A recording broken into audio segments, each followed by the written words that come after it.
I started fishing when I was probably 9 years old, and it started on the Beverly Public Pier in Beverly. So I started working on lobster boats when I was 12, and I worked on boats ever since. And you'd get in the trap, load the banding station, reload the trap with bait, close the door, push it down the rail, and then on to the next trap. And it was just Groundhog Day, trap after trap, trawl after trawl. So we used to probably haul 300 traps a day. But I was also always working and kind of paying for it on my own. And that's where I got my work ethic, number one, and my fishing just passion, number two.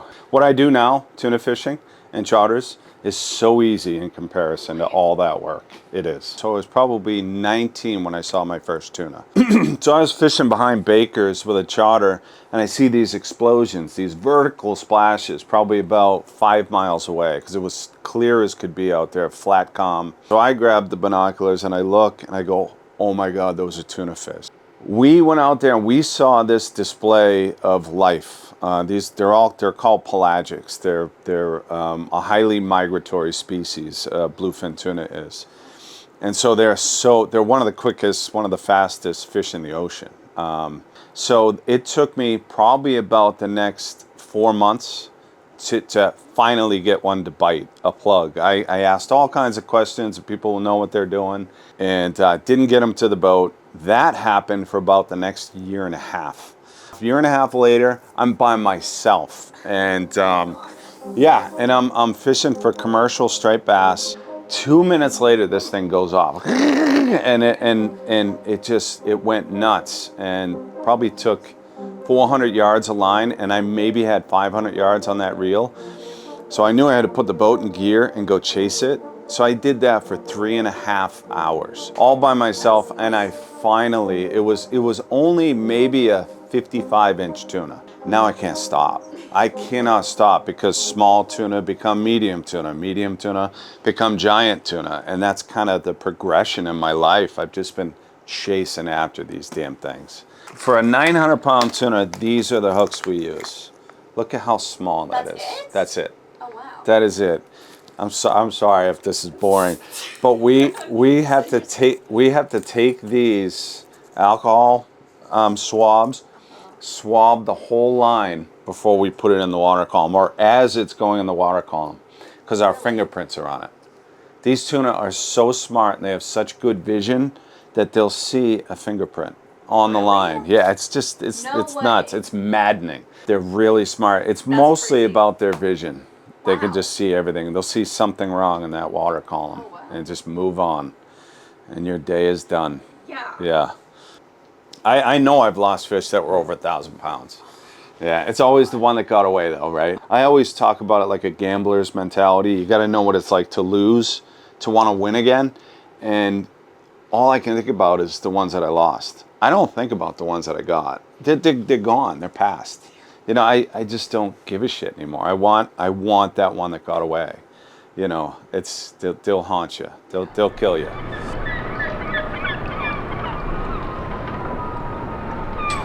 So each year you have to go and look through every wear item, and wear items are impellers, brings in the raw water to cool the engine, belts and the alternator on the front of the engine that charges your 24-volt system.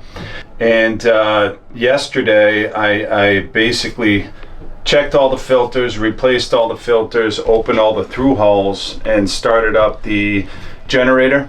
And on the generator you do oil changes. 2 days ago I did the oil and filter change on the generator.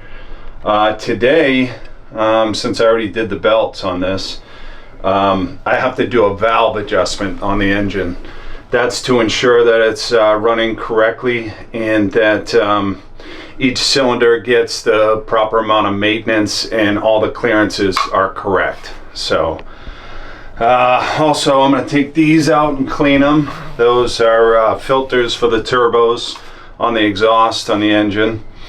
They connect to the exhaust on the engine. So Just every year, it's hours and hours of maintenance to just make sure that you go out there and you can be safe and sound. So every year we go through our fishing equipment. It's just like an engine on a boat. It's the tool you use to do whatever job you're doing out there. And in this case, fishing, trying to catch fish. So some of these bigger reels, these are the 130s. We only fight all the small stuff, the bait and the ground fish, with these smaller reels and these smaller rods. But this reel right here, this is what we fight the tuna with. And we send these off every year right up the road here to Fisherman's Outfitter.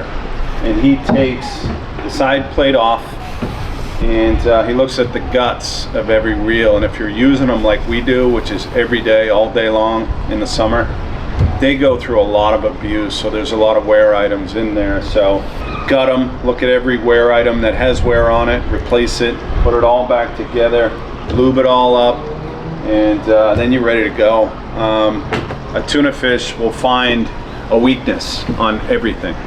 Rods, reels, especially reels, and obviously line as well, hooks, all that terminal tackle. They'll find it, they'll exploit it, and you'll lose the fish. So this right here is a station that we use when we're fighting tuna. We fight them from back here so that I can see everything that's going on with the angler.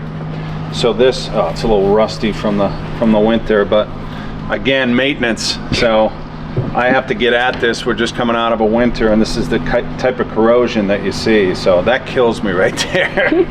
But yeah, so we're going in reverse after tuna. And my angler is always right there. We always move the angler, no matter where the rod is, we move the rod and the angler right to here. So I can see everything that's going on. We follow that fish from these controls back here. This is actually a bow thruster, so I can change the angle of my stern with the bow. So if I'm shooting water to the starboard side, my stern is going to go to the port side. I know that sounds weird, but you just get really used to it and accustomed to it the more you use it. But so that's a tremendous advantage right there to go after the fish. And it's one thing hooking these fish, but it's another thing entirely to actually get them on board. It's like I said before, they will find any weakness and they'll exploit it, meaning the tuna, and you'll lose that fish, and that's thousands of dollars. So. And that's very unhappy charter customers too, and captain, and crew.